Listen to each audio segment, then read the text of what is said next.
I started a call center because my background in the Philippines was all about consulting and helping people set up businesses and companies and facilities. And then at the end of 2009, I discovered this fellow. Everybody know who this is?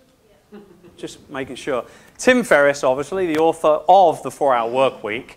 And let's not beat around the bush. This guy fundamentally, single-handedly created a generation of entrepreneurs. Would you agree? Yeah. With that book, right? Great book. So I read The 4-Hour Workweek as I was in the process of working these ridiculously long hours and days and everything. And I discovered, well, you know what, if he can do it, or if his book tells me I can do it, I'm going to write an ebook, okay? And I'm going to sell my ebook for $27. So I wrote an ebook on telesales, because I've been involved in the telesales business for a long time. And so I put this telesales book out called Telesales Magic. That was the best title I could come up with, honestly. And I sold 5 copies. I also discovered that at the end of 2009, when I hit a brick wall and burned out, that I was basically no good to anybody for anything. So me and my wife, we had a little staycation in Cebu. We checked into the Shangri-La Resort, which is beautiful. No computers, no phones, no laptops, nothing at all. And we talked about what we were going to do to get me out of this rut.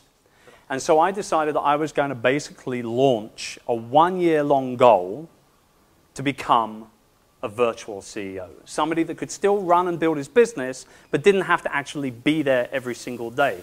Because a very, very solid realization hit me in 2009. My business was running me. I wasn't running my business. So I decided that not only was I going to go on this journey, I was going to blog about it. I'd never blogged, I'd never tweeted, I'd never listened to a podcast, but I figured I was going to blog all about it. Virtualbusinesslifestyle.com was my first blog. By the end of the year, not only had I removed myself from the business, not only was I not working those long hours anymore, but I was also now somewhat of a bit of a popular blogger. I had about 5,000 or 6,000 subscribers. I started my own podcast. I was using Twitter, or the Twitter, as I called it the first time I heard about it. And I decided that this was it. This is what I was going to do. I was going to focus on this. This is where I'll do all my work now. This is my home office. That desk is still there. That big cheap-ass Italian Chinese leather chair is still there as well. But I go into that office maybe for 2, maybe 3 hours a week now, usually just to meet my management team. At all other times, I'm working out of my home office, and much better view than the wall in front of me in that office, I can tell you that right now. At the same time, though, I continued to grow the business, and at the end of 2009, we had doubled our employee numbers, and we had tripled our revenue. We're now a multi-7-figure business, all within the space of 6 years.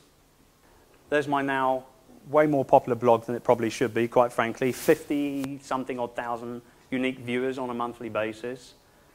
And now I get paid to do this stuff. Crazy, right?